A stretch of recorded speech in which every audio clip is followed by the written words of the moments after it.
in my comfortable seat.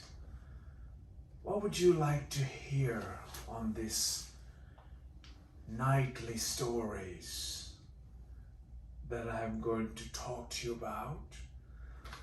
Do sit down, children. Listen to what your granddad has to say. Do you all know that now you are in the 21st century?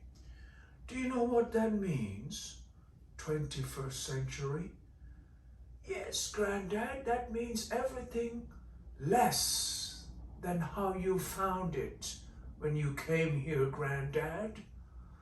You have made the world a messy place with your ideas and your ideologies and your nonsense that you have been propagating for such a long time.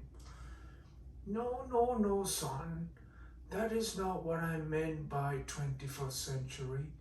I meant by saying that you all must listen to what I have been doing right. Granddad, you've been doing things right. What am I hearing now? What am I hearing, Granddad? What is right? What have you done right? I can't see anything right in this place. Everything right that you thought you did was all gone wrong, hasn't it? No, my son, that's not what I mean by right.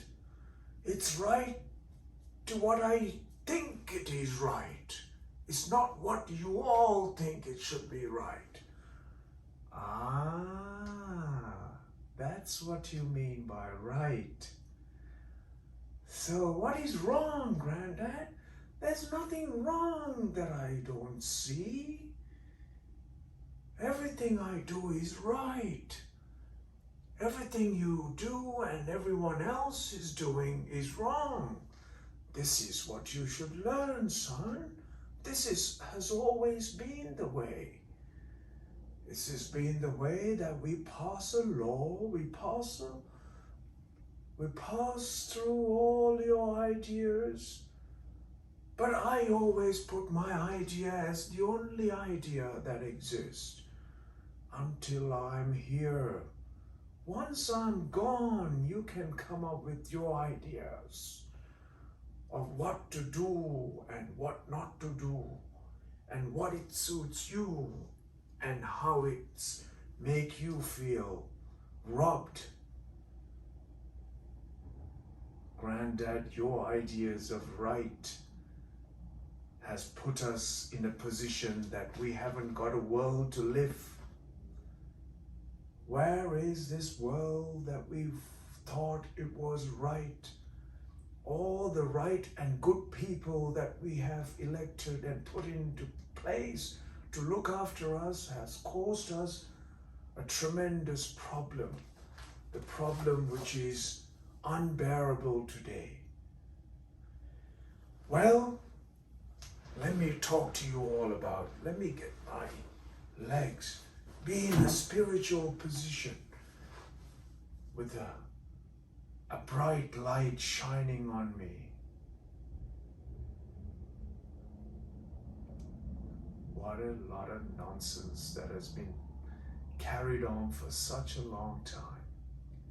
I simply cannot understand how we can still continue to destroy innocent human lives by saying stories that are no longer relevant for our survival, for the survival of this planet, the very function of humanity, by rationing the basic necessities of life. You think your politics, your religious ideologies, your policies, your philosophies, your news, is that going to feed the human hunger? Is that going to shelter?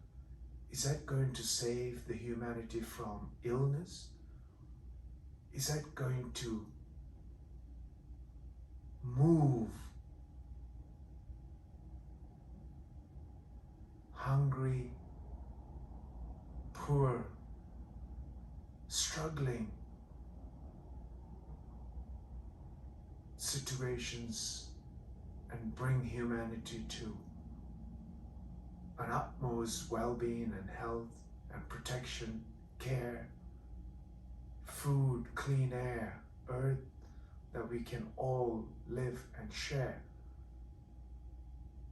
And by pledging the allegiance to this planet and its resources, the education that we must share, education that we must take out there should and must be to respect the very earth we live upon, the very responsibility we take on, and the very conscious beings that we become is the only way for humanity to coexist in a peaceful and a collective and a most productive and most willing and able way, so that they can all flourish, they can all blossom, they can all thrive and live their life to the fullest.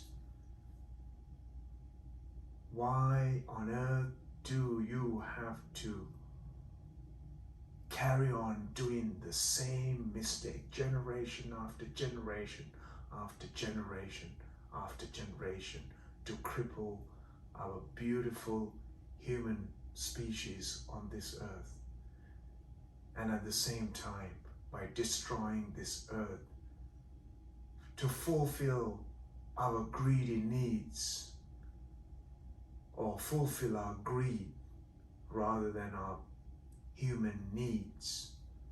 It is time we wake up to realize that our existence will very much depend upon our individual action, and in turn our leaders and collectively coming together to embrace everyone as one species and to protect the very foundation of the planet that we all stand upon. It's useless of talking politics, talking stories, unless we include every one of the human beings in the story that you and everyone is talking about. To do that, first, lead with the example that you are not the issue in whatever you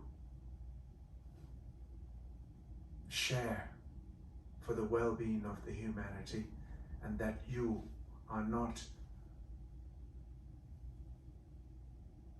a penetrating force in the well-being of humanity, but you are an enlightening and empowering energy to light up the humanity and the life that you are and wherever you are.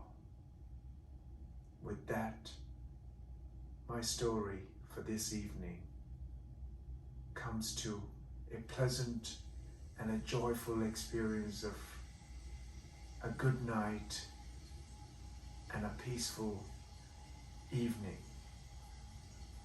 I wish you all the same, and wish you a great and a fundamentally profound and an exuberant and a full life.